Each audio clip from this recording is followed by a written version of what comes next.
My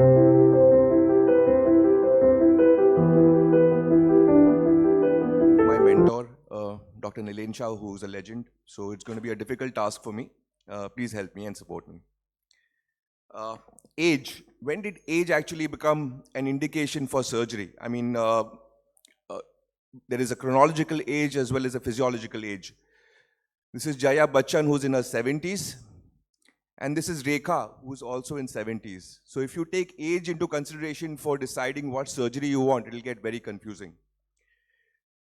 There are strict criteria for partial knee replacement.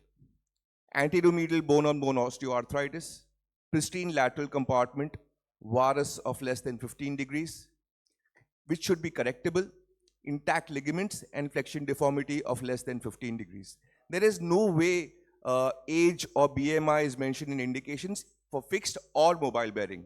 So let's not consider age. But since this debate is about the age, I'm going to cover these points in the debate. The scientific evidence that age is just a number, practicality, scientific evidence showing long-term survivorship of UKR, and common sense, which most of orthopedic surgeons have. So let's go to the first part. This meta-analysis of 6,130 UKR published in KSSTA not only shows that young age is not a contraindication, it also shows that UKR has excellent functional outcome in all age groups. This is the next paper, the study published in KSSR in 2018 by a non-designer surgeon, shows that long-term clinical results of UKR were satisfactory in patients under 60 years of age. This is another paper. The study divided 1,000 unicompartmental knees and 2,252 total knee replacement in 8 stratified groups of less than 60, 60 to 75, and more than 75. And it concluded that UKR provided excellent long-term functional outcome in all age groups. Now let's come to practicality. I'm going to just discuss 3 cases and then you decide for yourself. This is a standard medial compartmental osteoarthritis knee in a 59-year-old male. Look at this intraoperative picture. This is the medial compartment and this is the pristine lateral compartment. I mean, it would be criminal to go ahead and offer a total knee replacement for this patient. This is what we did, a cemented mobile bearing Oxford unicompartmental knee replacement. He came to me for suture removal. This is the function of the patient on 15 days after suture removal. He's an active person, works in the, in the cargo ships, and this is all what he can do at 15 days. I doubt a total knee replacement patient would ever be able to do that at 15 days. This is the 55, now we are talking about obese, so high BMI. Another contraindication or a myth, as you can call it. Bone-on-bone osteoarthritis, obese patient, high BMI. This is the X-ray. This is what we did. This is the evening of the surgery, patient walking. And after walking, she is actually dancing and sent me that video in the night. And this is 4 years post-surgery. The same patient walking comfortably.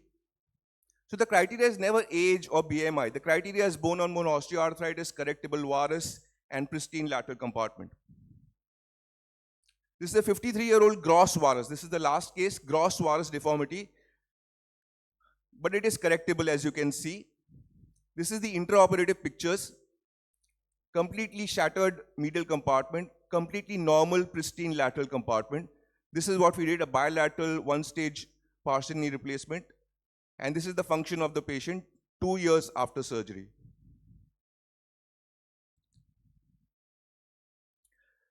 So let's come to evidence of long-term survivorship.